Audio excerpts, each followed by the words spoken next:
It was a brand new model called the Boeing 737 MAX 8. They didn't understand the danger that they were walking into.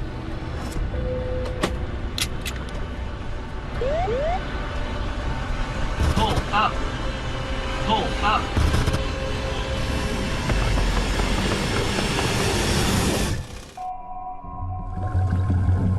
The plane had flown into the sea, at full speed. The passengers would, of course, been hysterical.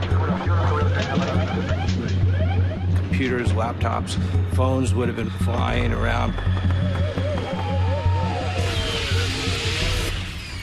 You can tell how violent that impact was.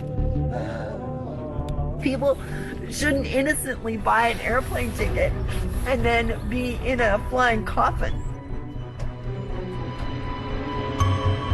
Boeing had installed a flight control system on the 737 MAX that had the power to take control of the plane from the pilots without them even knowing about it. They're turning the pages to find out what the hell it is. Was given the power to try to kill them, essentially, until it finally succeeded. Will passengers be willing to fly again on its troubled MAX plane? 346 people died. Can you answer a few questions here about that?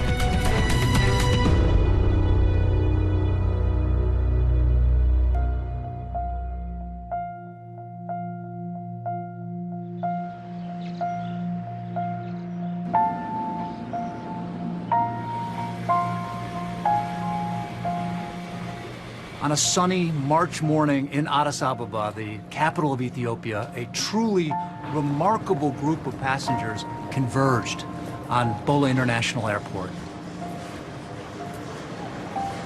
149 passengers from 35 different countries around the world got ready to board Ethiopian Airlines Flight 302, heading off to Nairobi. It was seemingly just packed with people who are on goodwill missions of various kinds. There was a big environmental conference happening in Nairobi, a UN environmental conference. Amongst the 149 passengers were also 9 Ethiopians, and one of them was Tamru Mulu, who is a child protection advocate. He was a kind of person who's really passionate about life, especially children who are suffering from conflict, drought. Also on that Ethiopian Airlines flight were 8 Americans, including 24-year-old Samia Stumo, who was raised on a Massachusetts farm by a family with a very strong tradition of activism. Samia had just started work for ThinkWell, which is a global healthcare organization. This was her first assignment. She was going to East Africa. She, at 24, had impressed them that they sent her instead of someone, a dozen years her senior.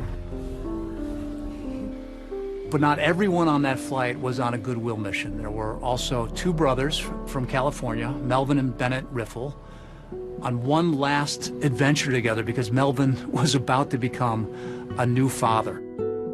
Tell me how big this was for these 2 brothers to do this together. That was pretty remarkable. I thought so. I mean, No, I think so too. Yeah. I think it's rare that 2 brothers their age would stay close enough to want to travel with each other like that. Also on Ethiopian Air 302 that morning, a young Russian couple on vacation, Alexander Polyakov and his wife, Ekaterina. Они очень любили путешествовать. У них мечта была сразу, но они перво-наперво, как они хотели именно поехать в этот национальный парк в Кению, чтобы увидеть крупных кошек. And as they got ready to board, Ekaterina posted this cell phone video on Instagram of their plane outside that was waiting for them. In general, very few people think much about the model of the plane that they're on. It's something that most people really don't think twice about. In fact, it was a brand new model welcomed into the Ethiopian Airlines fleet with a lot of ceremony just months earlier, called the Boeing 737 MAX 8. We are welcoming the state-of-the-art modern airplane, the 737 MAX 8. It was a groundbreaking move for Ethiopian Airlines to acquire this aircraft. The fact that it was new, the fact that it uses the latest technology. Boeing had a track record of success, and all expectations at the time were that the MAX would just be, the next big thing for the company. But it turns out this brand new plane had a secret, unknown even to the pilots. And when it was revealed, it would not just impact Boeing in shocking and unforeseen ways, but the entire air traveling community worldwide. Boeing is an iconic American company. They're known as the king of the sky. This is a company that's at the heart of American engineering and American manufacturing. For Captain Sully, celebrated for successfully landing his crippled plane on New York's Hudson River, Boeing has long been the gold standard for passenger aircraft. Boeing had a century-long history of engineering excellence, an effective culture, good leadership. There's a saying, and it stands today: if it ain't Boeing, I ain't going. It's affirmation that Boeing has had our back for decades. This is the 707, Boeing's prototype jet airliner, capable of speeds and altitudes which will revolutionize commercial air travel. The 707 launches in 1958, and right off the bat, it is a huge success for Boeing. And it just so happens to be the same year that Frank Sinatra releases Come Fly With Me. Come fly with. It speaks to generations of people for whom getting on an airplane was something very special. And it was exotic, and it was desirable, and it was glamorous. Air travel became sort of the vogue. People would dress up to travel. Meals and flights were not a joke, something that people might look forward to. The 1960s were an extraordinary period for the company because of the 7 series of planes. 707 was the first successful jet. After that, Boeing just started building more and more, and the 727 came, the 737 came. And then they would do the 747, the so-called Queen of the Skies, the first jumbo jet. Boeing, from that point forward, was the premier maker of passenger aircraft. By the 1980s, Boeing is unmatched in terms of its power, its reach, and those 700s planes are it. I mean, the company was so important to our country's economy, in part because it was the largest exporter in the world. I mean, they manufacture Air Force One. I don't think you can get kind of any bigger than that. But by the 1990s, Boeing started to face truly stiff competition from this European consortium called Airbus. But up until that point, Boeing hadn't really taken them all that seriously. But suddenly, they're up and coming. They've really accelerated to become the only other, at this point, major global competitor to Boeing for commercial aircraft. In late 2010, Airbus comes out with this new model that really shakes up the industry and puts serious pressure on Boeing to innovate. The A320neo, a single-aisle aircraft that had new, more fuel-efficient engines that could fly farther and for cheaper. People want to fly direct, and to do that, you need smaller, more efficient planes. Boeing was focused on the wide-body world. Airbus beat them to the chase. The A320neo. Damned if they didn't wind up becoming their fastest-selling airliner. And then Boeing's like, well, wait, what are we going to do? Boeing comes up with what they think is this really smart plan. Instead of developing an entirely new plane to catch up with Airbus, they decide to take a shortcut and revamp a model that's already on the market, saving them a lot of extra time and money. That's when they said, okay, we can take another look at the next iteration of 737. There were new engines, larger, more fuel-efficient engines being added to this aircraft. Boeing calls this new model the 737 MAX, and they promise they're going to fly more people, it'll cost less money, use less fuel, and cost a lot less to operate. United Airlines says it has cut a new deal with Boeing to build 150 737s for its fleet over the next 10 years, giving the aircraft manufacturer a leg up against its main competitor, Airbus. The Boeing 737 MAX was the fastest-selling airliner in Boeing history. Another ball out of the park for Boeing commercial aircraft. You've got United and American and Southwest all lining up to buy it along with 70 other buyers around the world. One of the big customers early on was a young budget carrier in Indonesia called Lion Air. It was a huge deal. Tonight's Money Matters, Boeing has finalized its biggest sale ever, a $22 billion order from Lion Air of Indonesia. The 737 MAX 8 had been flying for 17 months without any incident, but then in October of 2018, suddenly, out of the blue, an alarming problem developed with one of Lion Air's brand new MAX planes. They don't realize that there's something in it that could potentially be hazardous and something that pilots and co-pilots are not familiar with. All of us are screaming like we are in a roller coaster. To be honest, I think this is my last flight and this is my last day.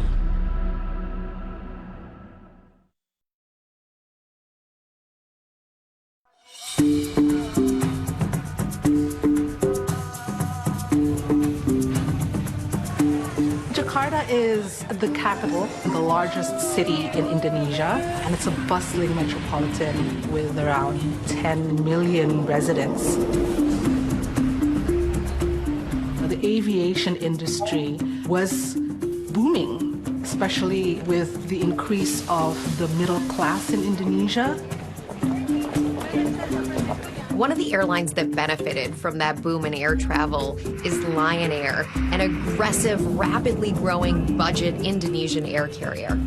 In 2011, Lion Air made a huge splash buying more than 200 of Boeing's 737 MAX 8 planes. Even the signing was overseen by then U.S. President Barack Obama. So I want to congratulate Lion Air for their incredible success. One of the Lion Air pilots chosen to fly the new 737 MAX was 31-year-old Bhavya Saneja. He's an Indian national whose dreams of being a pilot started when he was just a child. So can you tell me about your son? Yes, Bob, my son was a gifted child, a blessed child. I was into aviation, and for an aviator, when the child is flying and he becomes a commander, it is a big thing, you know, it is the sort of pinnacle of your dreams.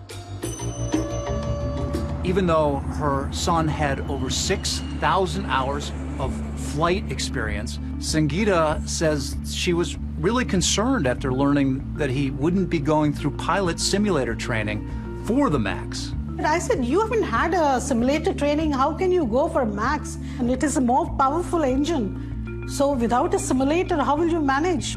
One of the core selling points for Boeing of the 737 MAX was you don't need pilot training in the simulator. They were selling this to airlines as essentially just another 737 that the airline pilots could fly without learning all that much new. It's a huge deal to not have to have simulator training for pilots for any airline. It costs money and time. It takes the pilot off of the line and flying passengers around. Lion Air had asked Boeing about simulator training for their pilots, and Boeing dissuaded them from this. Now, according to internal Boeing documents, one of their employees ridiculed the request in a message to a colleague saying, now, Lion Air might need a sim to fly the MAX, and maybe because of their own stupidity, I'm scrambling, trying to figure out how to unscrew this now. Idiots. Well, they were mocking them because if Lion Air required simulator training, then other airlines would say, well, wait a minute. If they're requiring it, maybe we need it. Then the whole house of cards would start to fall apart. He said, Mom, I've been given ground training. They have given me a training on iPad. I said, what, an iPad? So he would sit down with an iPad course, and I think there were 3 or 4 parts, and it went through a robotic voice describing what the MAX is about. The 737 MAX has a 69-inch fan. Did you see anything in it that looks, wow, that's substantial, we should probably do more training? It seemed to be enough. He trusted Boeing blindly, and that trust, you know, gave him immense confidence. He was empowered.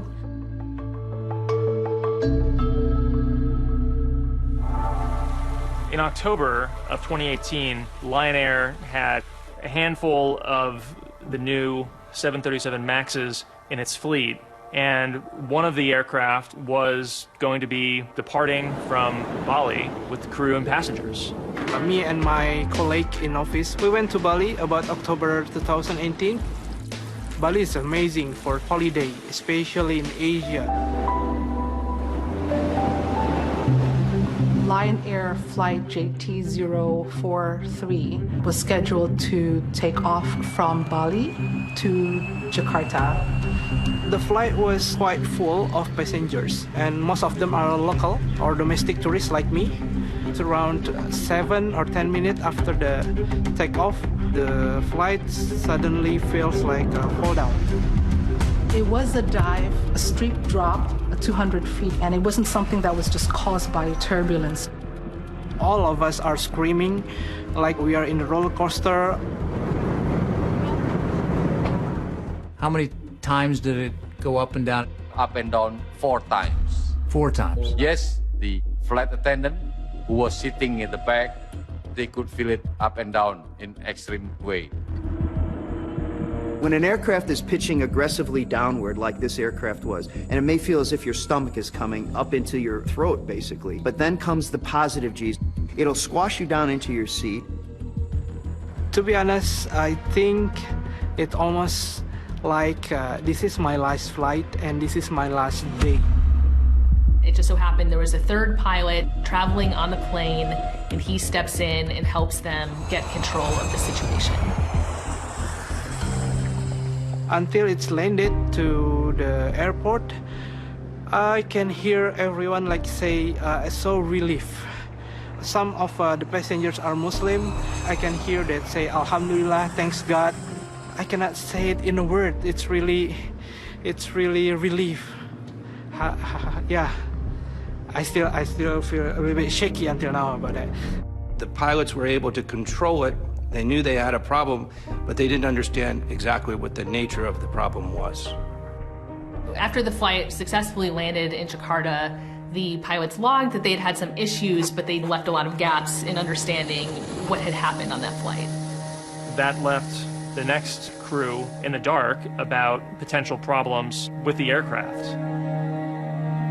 The very next day, Captain Suneja is assigned to an early morning flight out of Jakarta on that same 737 MAX, but he was given an incomplete report about what happened to that plane the previous night. These are 2 different flights, but the same exact plane. So it's something that spells disaster.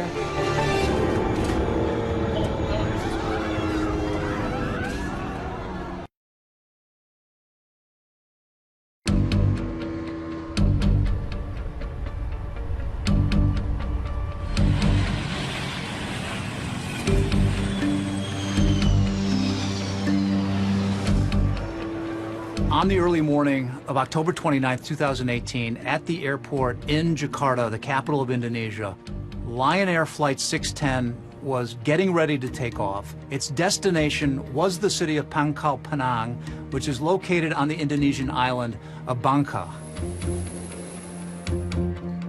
There was 189 people on board, 181 passengers, 2 pilots, and 6 crew members. One of the passengers was Miss Fiona Ayuzen. She was a businesswoman, 29 years old. She was flying back to Bangka for work. Bawain kopi ya Pak, gitu. Karena saya suka kopi Bangka. Pas pulang ke rumah, Mama bilang sekolah yang bener, terus dikasih uang jajan. Terus kalau besok paginya udah nggak ngeliat, soalnya udah berangkat duluan mamanya.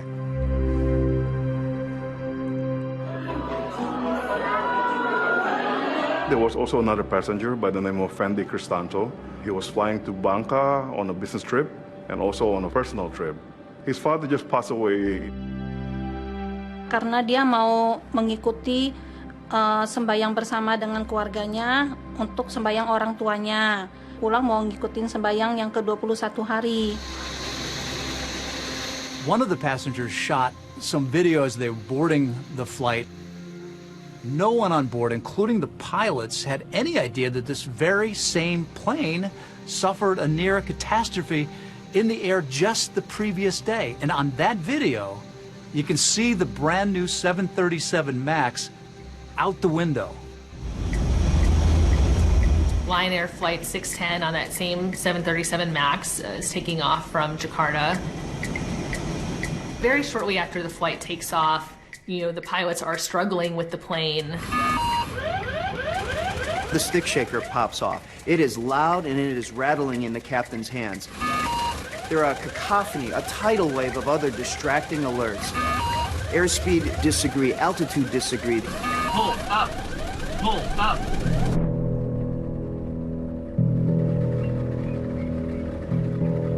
Just 10 minutes later, around 6:30 in the morning, a tugboat captain was out on the Java Sea, just east of Jakarta.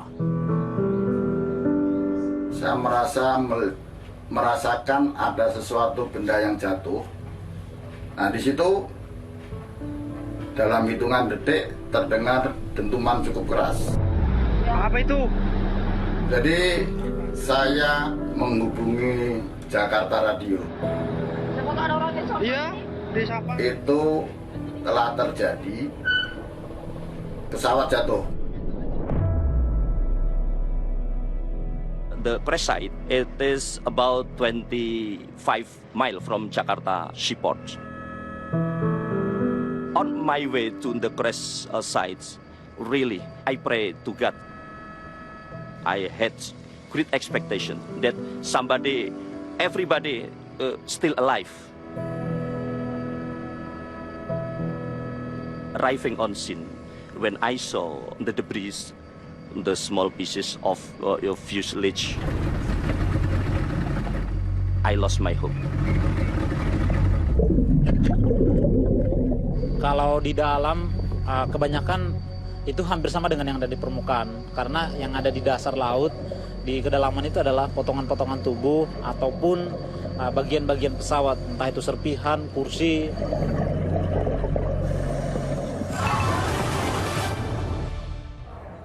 Presiden Direktur Lion Air Edward. When news of the crash broke, I immediately flew in from Beijing, where I was based at the time. So the sun has just gone down, and you can see all the police officers along this dock. After arriving in Jakarta, our team headed out straight to the docks where the wreckage from the plane was being brought in. Whether it crashed or what happened, we still don't even know. But these crews have been pulling up and carrying out debris piece by piece. By the next day, the family members of the passengers were gathering and anxiously really waiting for word on whether their loved ones had survived the crash. Among the family members that I got the chance to talk to was the wife of that passenger who took that video of himself boarding onto the Lion airplane just minutes before it crashed. Your husband actually was taking video of the others getting on the plane when he got on? Yeah. Yes. Can you show that to us? These are a lot of the other passengers that were on the plane? Yeah.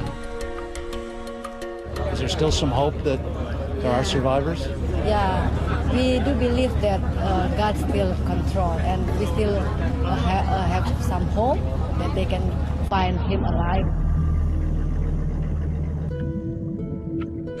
It was clear pretty quickly that the plane had flown into the sea, at full speed, and came apart with such force that there was no way anyone could have survived. Berdoa buat cepet ketemu gitu. Berdoa biar tetap selamat, tapi nggak selamat gitu. Karena benar-benar saya kerasa kehilangan.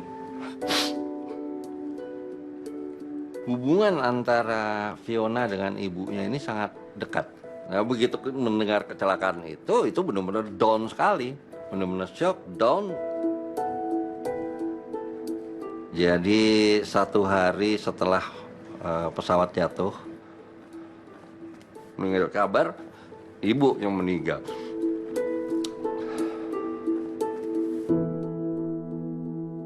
Fendi left behind a wife and 4 children, the youngest who was 5 years old. Jujur ya Bu, suami saya itu kalau naik pesawat itu memang sangat khawatir. Dia itu paling takut kalau naik. Dengan rasa ketakutan yang dia alami gitu loh.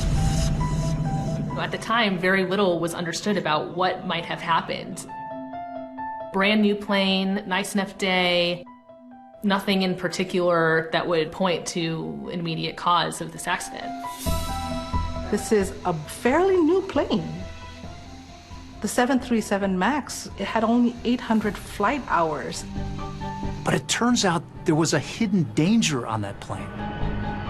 A flight control system that Boeing did not even tell the pilots about. There was nothing in the manuals that alerted the pilots to the existence of this new system that was placed on the MAX. Pull up. It has one mission, and that's to drive the nose down. Terrain. And it will not stop. Pull up. It was given the power to try to kill them, essentially, until it finally succeeded. Pull up. Pull up.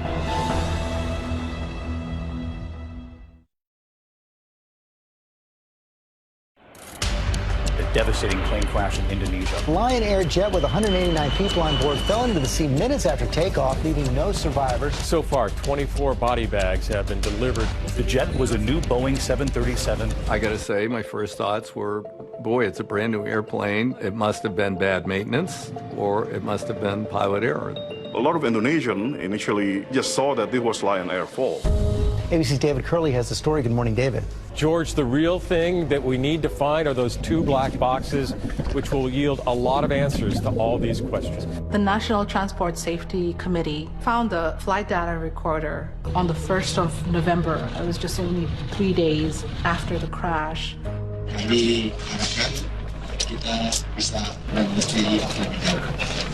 As they look at the contents of the flight data recorder, it becomes clear that something had gone terribly wrong.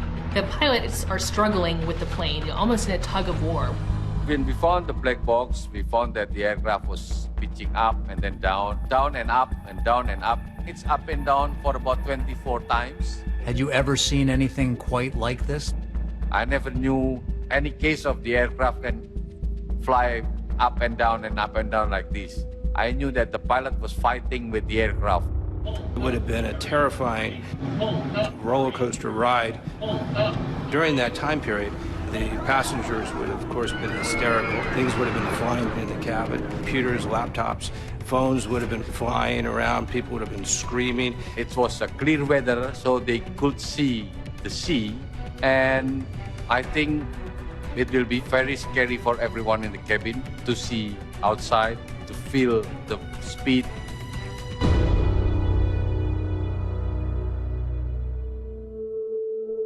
Sepuluh menit atau berapa itu? Rasa ketakutannya yang sangat amat.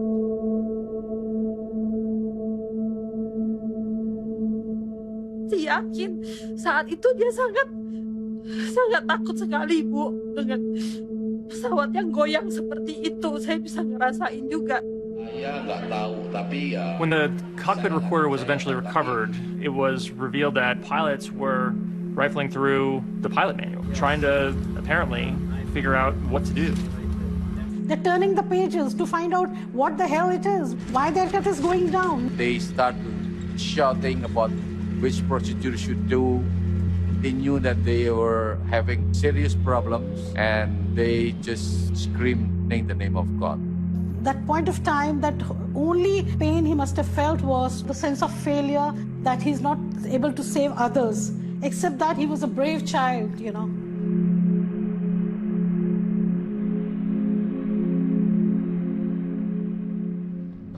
We surprised. It's very strange that the aircraft doing that way. Then we asked Boeing what kind of system that may create this way. What Boeing revealed to investigators came as a complete surprise. It turns out that Boeing had installed a flight control system on the 737 MAX that had the power to take control of the plane from the pilots without them even knowing about it. The program was called MCAS. MCAS, Maneuvering Characteristics augmentation system, and that this system, under certain circumstances, can trigger in such a way that it will cause the airplane to nose down. Why did Boeing put this MCAS system? What was it for? It's a mystery not only for us, but also for the pilot and co-pilot on board the plane. So the reason they put MCAS on the airplane was because they put these brand new huge engines on an old airframe.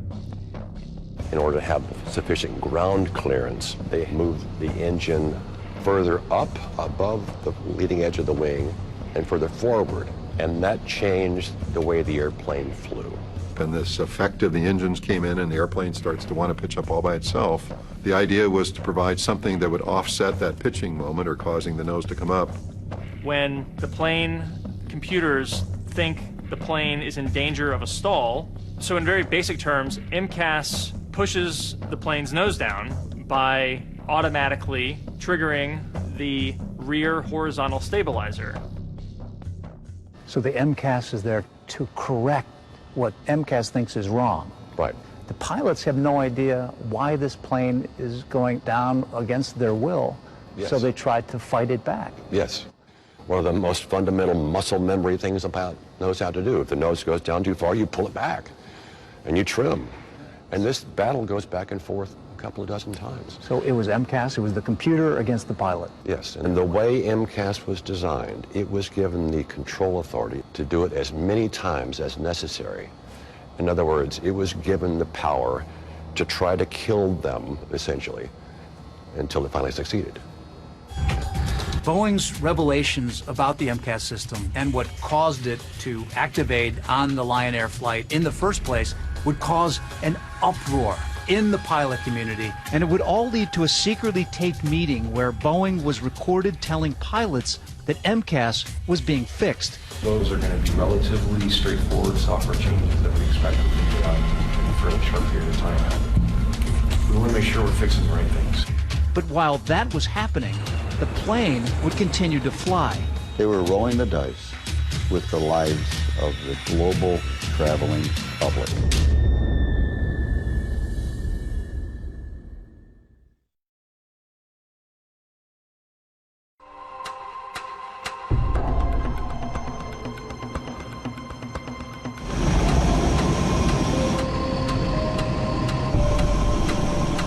Now that urgent safety warning from Boeing about their brand new 737 jets after that deadly crash in Indonesia. Now concerns about a feature that could malfunction, causing planes to abruptly dive. A week after the Lion Air crash, Boeing issued a safety bulletin to the airlines, finally revealing the existence of a flight control system on the 737 MAX that could unexpectedly force the plane's nose down. It's an admission by the company that there is a potential glitch in its newest aircraft. Just a few days later, Boeing tells operators for the first time that there's a new and previously undisclosed system on the aircraft, and that is MCAS. That was a shock. It's not in our manuals at all, except in one section, our abbreviation section. We didn't know what MCAS meant. It meant nothing to us.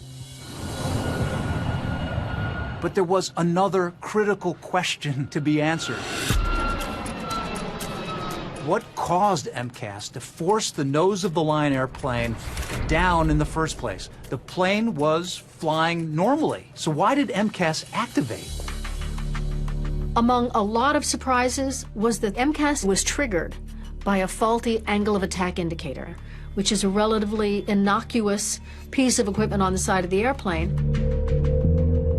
The angle of attack sensor was feeding incorrect data about the angle of the plane's nose. It was telling the plane that it was, approaching a stall situation, that its nose was pitched up. So the plane thought that the nose was angled too high, when in fact it wasn't. And that MCAS needed to come in and push the nose back down. And there was a further revelation about MCAS that took investigators by complete surprise. Even though there are two angle of attack sensors on the 737 MAX, MCAS only relied on one of them. It's a lack of redundancy that appears to my mind to be unacceptable in airplane design. because the AOA indicator is susceptible to damage. It's not a robust piece of equipment. A single point of failure hooked to a safety critical system, you just don't do that. It's crazy. The bottom line here is the 737 MAX is safe, and the safety is a core value for us at Boeing. Boeing CEO Dennis Muhlenberg went on Fox Business to reassure the public that a bulletin had been sent to all the airlines instructing pilots exactly what to do if there was another emergency situation involving the 737 MAX. We've already issued a couple of additional bulletins that point them back to existing flight procedures to handle that kind of condition. So Boeing is telling the pilots that one of their options is to simply turn off the power supply to the electric motor on the stabilizer. That's the, the piece that pivots up and down and controls the nose of the aircraft. Boeing pointed out that the pilots on that previous Lion Air flight who overcame a mid-air emergency involving MCAS had followed the appropriate procedure by turning off power to the stabilizer. That was a step the pilots on the fatal flight did not take. That was perceived to be an indirect way of blaming the airline and blaming the pilots without also acknowledging design shortcomings of the system. It emotionally tore me apart, as if I was blamed for him being the pilot. I was blamed for killing all the people, mothering a son who could not take care of his passengers. Pilots were furious. Pilot unions asked Boeing, why didn't you tell us if you put something on the airplane that's going to actually interfere with my job? Late November, about a month after the accident, 4 Boeing executives traveled to the headquarters of the Allied Pilots Association, the union that represents pilots at American Airlines. That meeting was secretly recorded by the head of the pilots union. Our president at the time wanted to make sure we knew exactly what was said. We flat out deserve to know what is on our airplanes. I don't disagree. I don't know that understanding this system would have changed the outcome of this. We try not to overload the crews with information that's unnecessary so they actually know the information that we believe is important. It enraged us. Boeing always gives you the information. They don't parcel it out. We're working with the FAA right now to try to figure out what software changes we might make to eliminate the failure conditions that we experienced at Dateline here. They said, well, we're going to correct the software, all the things that you brought up. Those are going to be relatively straightforward software changes that we expect we can get out in a fairly short period of time. Weeks, not a year, but a couple, maybe 6 weeks-ish. But the question I have for you is, do you feel comfortable that the situation is under control today before any software fixes are implemented? Absolutely.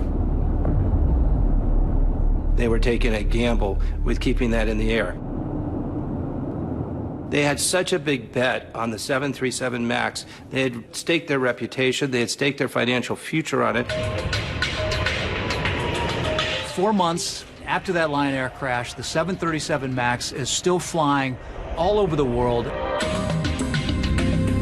Meanwhile, 149 people are saying their goodbyes as they prepare to board that Ethiopian Airlines flight to Kenya. Among them, young Samia Stumo, who had just flown in from D.C. and was transiting to Nairobi for her assignment with her global health care organization. I guess she had landed in Ethiopia, and I said, safe travels with a bunch of exclamation points, and she said, thanks, boo. We didn't know that there was an issue with the plane. We thought that the problem that happened in Indonesia was because of a problem with that airlines or the pilots or maintenance or something. Because the Lion Air crash happened in the other side of the world, maybe they didn't understand the danger that they were walking into.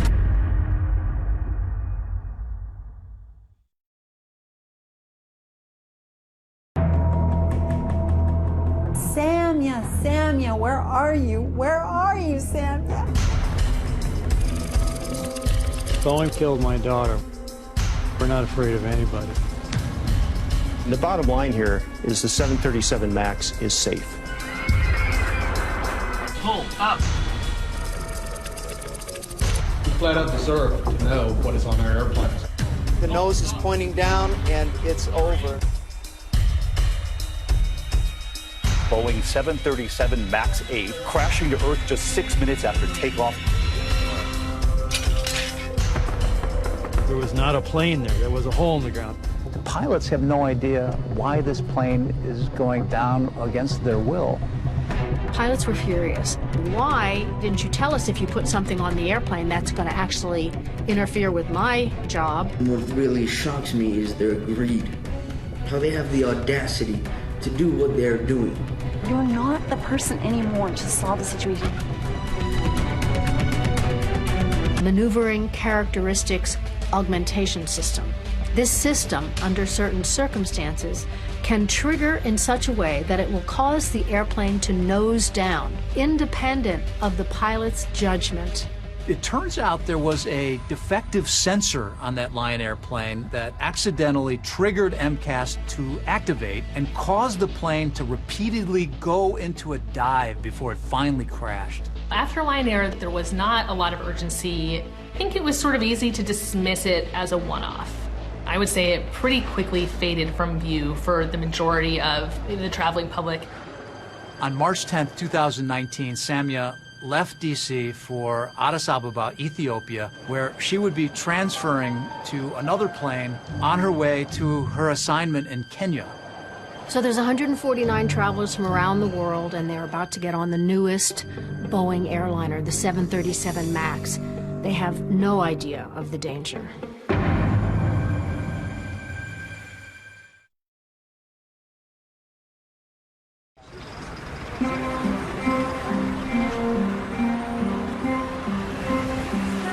On March 10th, 2019, Samia Stumo had just arrived in the Ethiopian Ababa after a long flight from Washington, D.C. When I woke up, I just looked at the message, and it said 2 more hours to Nairobi. There were 149 passengers on that flight from 35 countries, most of them heading to Nairobi for a UN conference.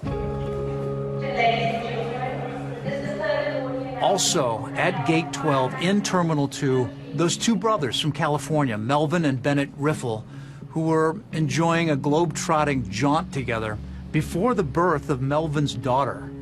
When we said goodbye, he gave me a kiss and gave me a kiss on the stomach for Emma, you know, and he was all excited but nervous.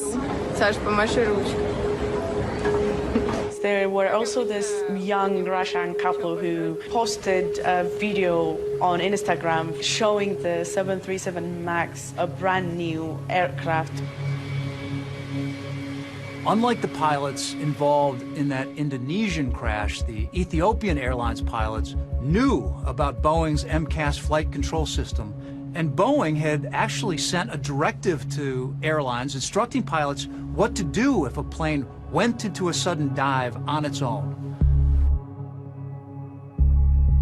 So Boeing is telling the pilots to turn off the power supply to the electric motor on the stabilizer. That's the, you know, the piece that pivots up and down and controls the nose of the aircraft.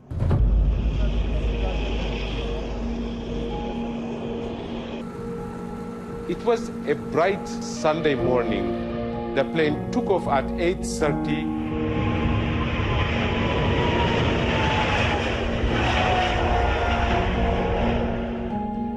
And 3 minutes after takeoff, the aircraft started behaving erratically. Their instruments start to show different readings. After 6 minutes later, the plane was spotted again about 30 miles from Addis in a small town called Bishoftu. Tashkarakaru dubani imboba ara dufe durani mata sol qaba yeroo lafa udoo ga'uun sagalee guddaadhaa fi haara guddaatu samiitti ol ka'e.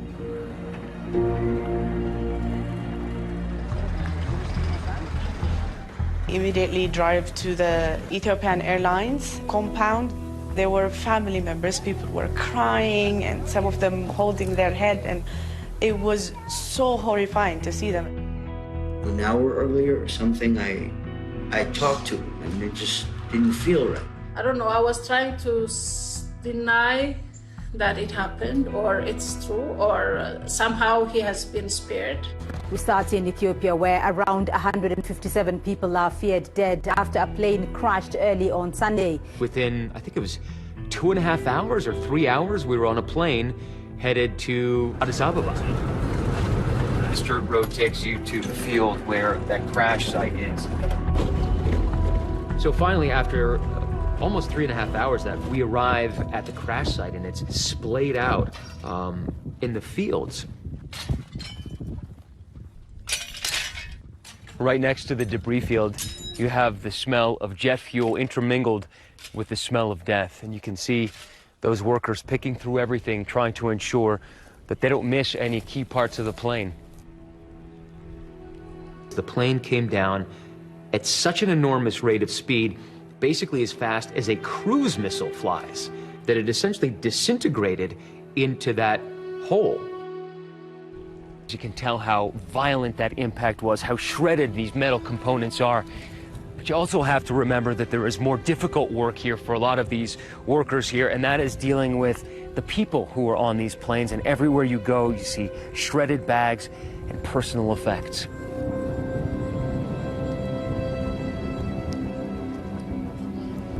Breaking news, an Ethiopian Airlines flight has crashed. With victims from 35 different countries on board, grief resonates all around the world, including in a small seaside town in Russia. Ну, просто очень обидно, когда такие дети на взлете, так сказать, и на взлете своей карьеры, на взлете всего погибают. In the Northern California town of Redding, a phone rings in the Riffle home. It was the embassy in Ethiopia. I said, I know why you're calling. Is it both boys? And they said it was.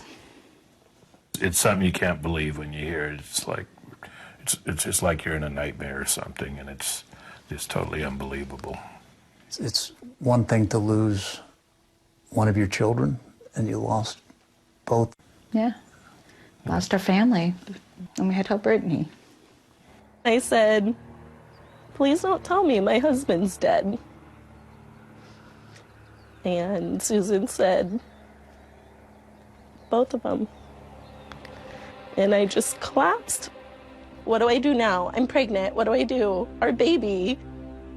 What? What do I do now? And word of the terrible crash also travels to a family farm nestled in the Berkshires in Massachusetts. I turned on the BBC. It said that a plane had crashed. I remember I couldn't breathe. Then I woke up, Michael, and he told me, what are you talking about? That's impossible. That's what he told me. Can't be true. My sister is not going to die in the crash. It doesn't fit into your world. And we thought, oh, well, maybe she survived. We needed to get to Ethiopia right away to help her. We had to be there. And we had to protect her. We got in a car and we headed for JFK. Got on the flight, and along the way, along our journey, we learned that there were no survivors because we kept looking at the news.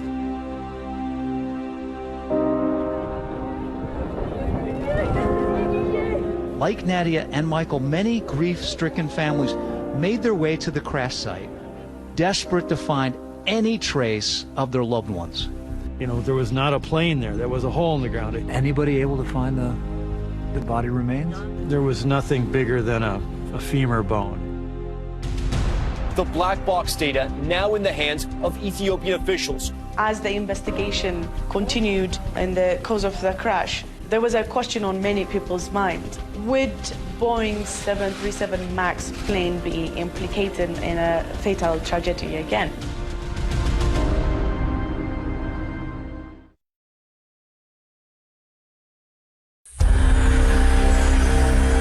The Boeing 737 MAX 8 crashing to Earth just 6 minutes after takeoff in Ethiopia. First Indonesia, now Ethiopia. big question here is, has the same thing happened? The flight data recorder and the cockpit voice recorder were recovered the next day, and it didn't take long for investigators to conclude that there were similarities. The faulty angle of attack sensor triggered the activation of MCAS right after takeoff, and that is almost exactly what happened on the Lion Air aircraft. What was heard on the cockpit voice recorder, the first officer saying, pitch up, pitch up, pitch up, while the MCAS was kicking and nosediving the aircraft. It was so difficult for them to keep the aircraft under control. Despite similarities between the two crashes, this time there was a huge difference. Not only the Ethiopian Airlines pilots knew about MCAS, they also followed Boeing's instruction on how to disable it. The crew performed all the procedures repeatedly provided by the manufacturer, but was not able to control the aircraft. This was actually pretty shocking because Boeing had been suggesting that overcoming an erroneous MCAS activation was pretty straightforward. If that was the case, why did this second accident happen?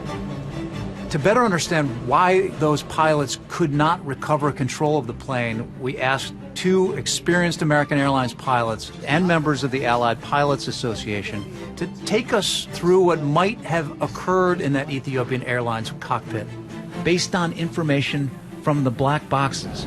So in here, what will we see? In this airplane, while it is not a MAX, the displays are very similar, but what's unique about the MAX in this case is the MCAS. I'll be kind of simulating the MCAS with my electric trim switch to show what the MCAS would be doing. So now we're going to take off from the capital of Ethiopia, Addis Ababa, heading to Kenya. Yep. Shortly after the takeoff, faulty data from the plane's angle of attack sensor triggers a myriad of false alerts in that cockpit. Seconds after you take off. Altitude disagree, airspeed disagree. Aircraft, the stick shaker is shaking continuously, very loud. This will not stop throughout the entire flight. In the middle of all these distractions, MCAS suddenly activates. MCAS is firing. Starts to push the nose down. I'm pulling back, and then I trim up, get a little bit of trim up on it, and the MCAS kicks in again. The MCAS is more powerful and fast than what the pilot can do, so it'll always win more. It was at this point that the Ethiopian Airlines pilots followed Boeing's instructions and cut off electronic power to the stabilizer in the plane's tail. So you realize that MCAS is not working. But the problem now is that the nose is so far down, they're having trouble holding it back, yeah. MCAS had left the plane in such a precarious position that the pilots did not have the physical strength to manually pull it out of that deep dive. Now the stick is getting very, very heavy, so the captain says, pull with me, which is basically saying, help me. I've got a lot of weight on this, but I have no trim to do it. I go, okay, manual trim. Okay, and I'm trying, but it's not working.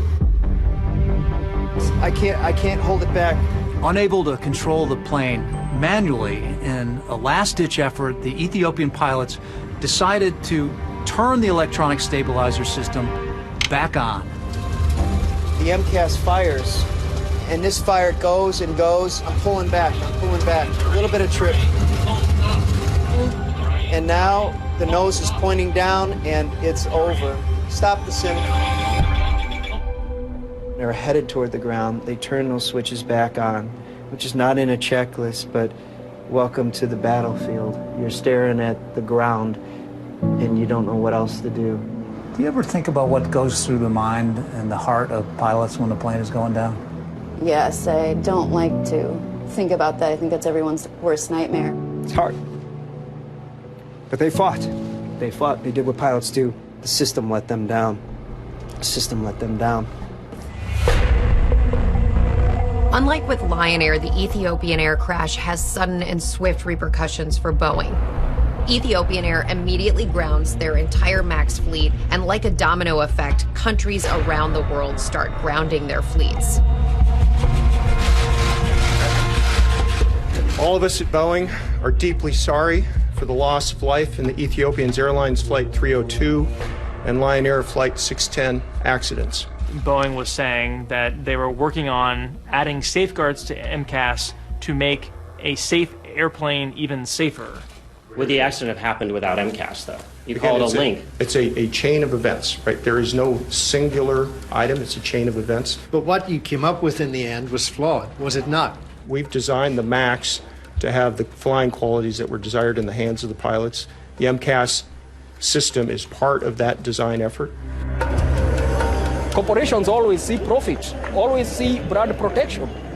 They will not easily admit their wrongdoing, even where it is very evident. And that was the case with Boeing at that particular time. 346 people died. Can you answer a few questions here about that? He's sorry that we lost our family members. He doesn't take any accountability for having caused their deaths. If Boeing thought that Nadia and Michael and the other victims' families were going to just quietly go away and not try to hold the company accountable, they could not have been more wrong. It was amazing to behold these two people from this farm in western Massachusetts coming down to take on really one of the biggest corporations in the world. Mr. Stumo, thank you for your presence today. Boeing killed my daughter. We're not afraid of anybody.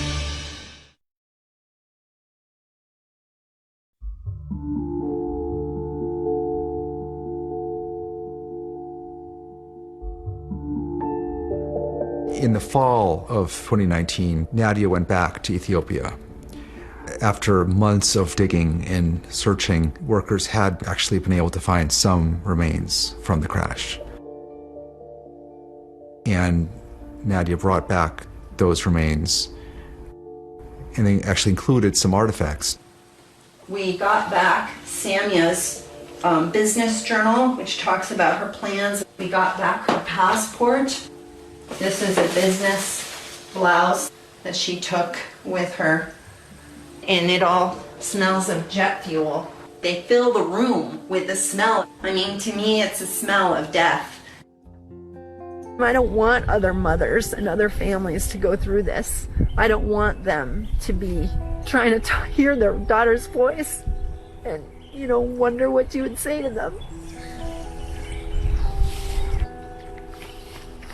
So that's why it's important to work on the aviation safety. Because people shouldn't innocently buy an airplane ticket and then be in a flying coffin.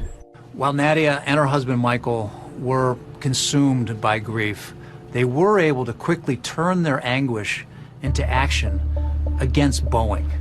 The family of Samia Stumo shares their pain so that others don't feel the same. Michael and Nadia fly to Chicago and file the first lawsuit against Boeing by an American family. I want her death not to be in vain. I don't want anybody else to die. Nadia and Michael, along with more than 100 other families of victims around the world, alleged that Max had a defective design and that Boeing issued inadequate warnings about the plane, something that Boeing denies. This is going to go down as one of the most callous, deliberate efforts to keep a product in the public domain for the wrong reasons. What really shocks me is their greed. I don't know how they can still, sleep at night. But there was a second front in Nadia and Michael's battle against Boeing. They and the other families were determined to take part in the congressional hearings into what went wrong with the 737 MAX and make sure that another crash never happened again. We have 3 generations of farm advocacy in my family, and Nadia, of course, has, Ralph Nader and her family and that advocacy. People should not fly this plane if it's ungrounded. My uncle said to us practical things. To never settle for staff, always go for the top. Like it's cruel irony. Samia's family knew how to do it because it's a very complicated system to navigate, and it's a fight. Nadia has really been, I think, a principal support for many of the other families out there, while Michael is pursuing the more, what's the fix and what went wrong. As we go forward, this committee will leave no stone unturned. We kept saying you can't just have the bureaucrats and the engineers and the pilots. It's all about the families. Today, I speak not only with my voice, but the voices of my departed family. Paul Girogi testified. And he had lost his entire family. I think about the last 6 minutes a lot. My wife and my mom-in-law knew they were going to die. They had to somehow comfort the children during those final moments, knowing they were all their last. I wish I was there with them. At the congressional hearings, there was some talk that foreign pilots failed to respond appropriately. For me, the accident report reaffirms my belief that pilots trained in the United States would have successfully been able to handle this situation. Chair now recognizes Captain Chelsea B. Sullenberger III. That claim was called out after the dramatic appearance of perhaps the most famous pilot in America, Chesley Sullenberger. I'm one of a relatively small group of people who have experienced such a crisis and lived to share what we learned about it. Sully was the miracle on the Hudson pilot. He successfully landed his plane on New York's Hudson River after a bird strike crippled his engines. Captain Sullenberger became a national hero, immortalized by Tom Hanks in the movie Sully. Like many pilots, I was disappointed that many were blaming the dead crews of the accident flights. I've got to tell you from personal, first-hand experience how real and how intense the startle factor is. I recently experienced all these warnings in a 737 MAX flight simulator during recreations of the accident flights. Even knowing what was going to happen, I could see how crews could have run out of time before they could have solved the problems. Boeing, built into their design of MCAS sort of an assumption that pilots would be able to react to something going wrong within 4 seconds. Well, think about that. Let's start the clock. Now, 2, 3. That's it. It's just really unlikely almost any airline crew would have acted effectively that fast. These accidents should never have happened. And I'm really distressed that they happened. But the investigation into Boeing would go much deeper, raising questions about whether Boeing knew about problems with the MAX before they put it in the air. The information coming out of the investigation is shocking. And it would all lead to a face-to-face confrontation between a grieving mother from a farm and the head of one of the most powerful companies in the world. And I want to, confront a situation, but I want to say it to you directly because I don't think you understand what we're saying.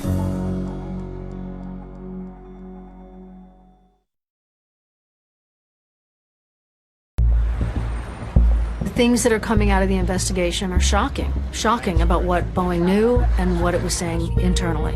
House investigation concluded that the safety of the flying public was put into jeopardy by Boeing's pressure to compete with Airbus. The committee uncovered emails and communications showing that there had been lower-level employees who raised questions several times about MCAS.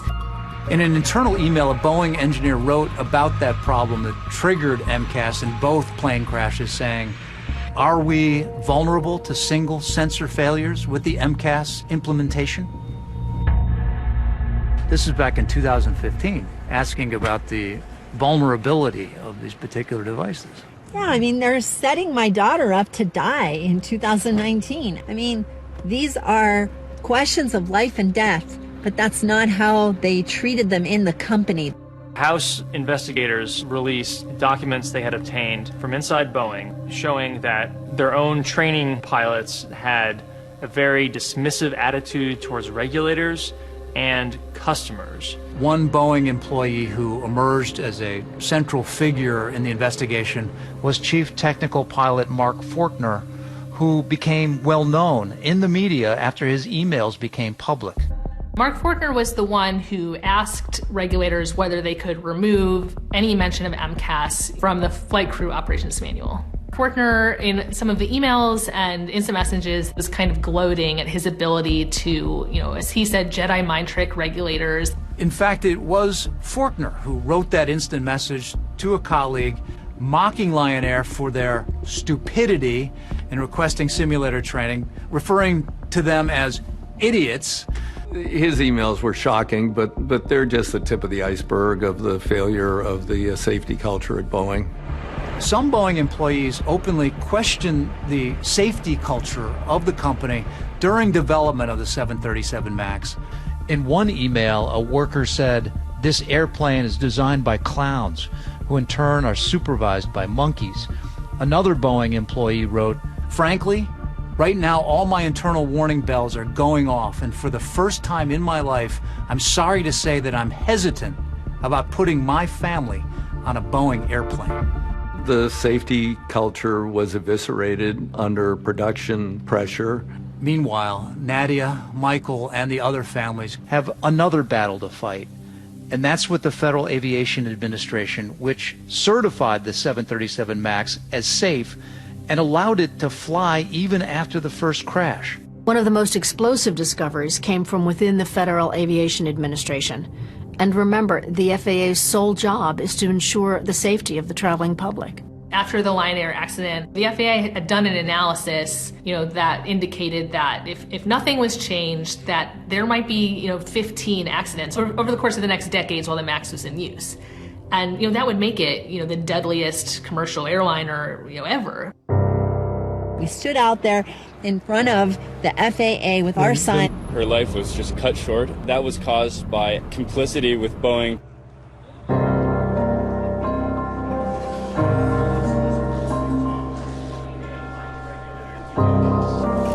For the first time, and on tonight's one-year anniversary of the first 737 MAX crash, Boeing CEO Dennis Muilenburg faced Congress. For Nadia, Michael, and the other families, the person they really wanted answers from was the man in charge of Boeing. When Dennis Muilenburg comes to Washington to testify, it's a really big moment. I've met with the families. They keep faces of their loved ones in people's minds. They're not going to be forgotten. I, too, would like to acknowledge the families that are here with us today. And again, wanted to tell you I'm sorry. We are deeply, deeply sorry. And we'll never forget. He was just saying words for the camera. They never tried to reach the families personally. Who bears the principal responsibility at Boeing for the cascading events that resulted in the crash of Lion Air Flight 610 and Ethiopian Airlines Flight 302? Mr. Chairman, my company and I are responsible.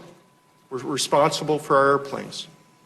And we know there are things we need to improve. I'd grown up on a farm in Iowa. My parents taught me the value of hard work and integrity. To do the aw shucks Iowa farm boy thing, I'm an Iowa farm boy. It doesn't cut it with me, and it was grating. Mr. Muilenburg, I have a question, because I probably won't get to ask it another time.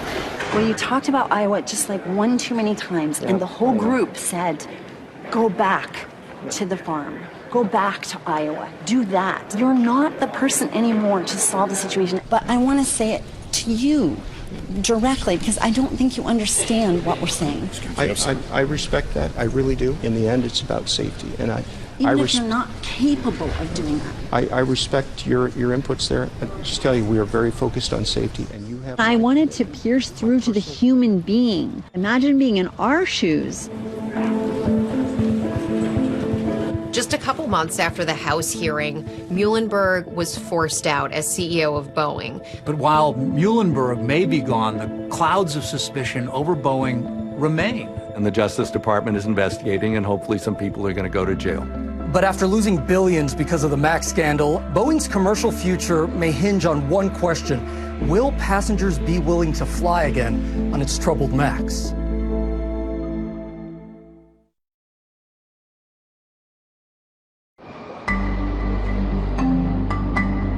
The Justice Department has launched a criminal investigation into the plane's development. The government opened a criminal probe. The investigation is focused on whether Boeing withheld information from regulators. The Justice Department would not talk to us about the criminal investigation, but sources have told 2020 that at this point, agents are looking hard at one former Boeing employee in particular. Prosecutors at the Department of Justice were focusing on building a case involving Mark Faulkner, the former chief technical pilot for the 737 MAX. Faulkner's attorney did not respond to our repeated requests for comment, but has stated in the past that as a pilot and Air Force vet, he would never jeopardize the safety of other pilots or their passengers. He was part of the culture of concealment, but it certainly does not end with him. There's a lot of people much higher up in the food chain in Boeing who were involved in this. They really should go to jail. I mean, people who are responsible for decisions which kill other human beings should be personally responsible.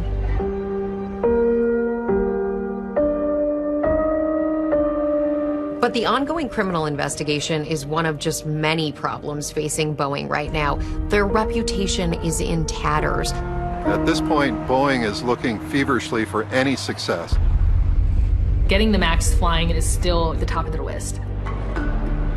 Boeing has made a number of changes to its MAX plane. MCAS will now rely on both sensors. It'll only activate once. Pilots will also be required to complete flight simulator training.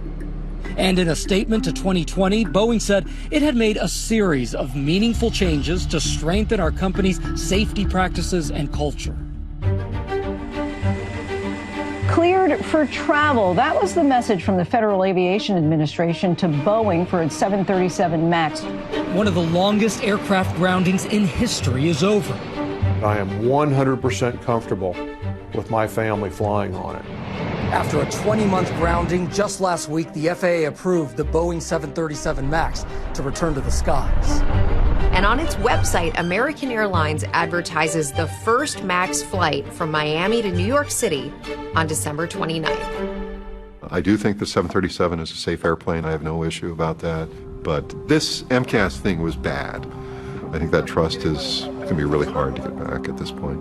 Neither of us would ever get on the 737 MAX, and we will warn every single person we know to make sure that they don't fly on a 737 MAX. Mr. Stumo, thank you for your presence today. Meanwhile, this summer, Michael testified about reforming the FAA certification process, which, under federal rules, allows aircraft manufacturers to largely oversee the testing and development of planes themselves. The FAA's core vision appears to be to reduce its direct involvement in certification. It was like the fox guarding the chicken coop. When you have Boeing certifying Boeing, hello, what do you expect out of that? System is not broken. However, all processes need to be improved really each and every day. The FAA did not respond to 2020's request for an interview to discuss the issues surrounding the 737 MAX. After the hearing, Nadia and Michael briefed victims' families from around the world on a Zoom meeting. Thank you, really, Michael, for what you just said. We have a role to play. You or anybody has a role to play as a victim. She's been a great advocate for the families, her and her husband, Michael. No, I can't thank them enough. I know the sun is in your eyes. On the other side of the country, in Redding, California, Melvin Riffle's daughter was born just 2 months after he was killed in the Ethiopian air crash. Melvin had picked out a name for his then unborn daughter, Emma. So over here is Melvin's little hope chest. Oh, wow. Things that I would like Emma to remember Melvin by. This is actually his passport. This is the only thing that I got off the plane. Look, Emma, who is that? That Daddy? Yeah, it is on. This is Samia's room. I can't believe that this is remained untouched for more than a year. I look for Samia all the time. I call Samia. Sometimes I'm in the house by myself. I just shout, Samia, Samia, where are you? Where are you, Samia?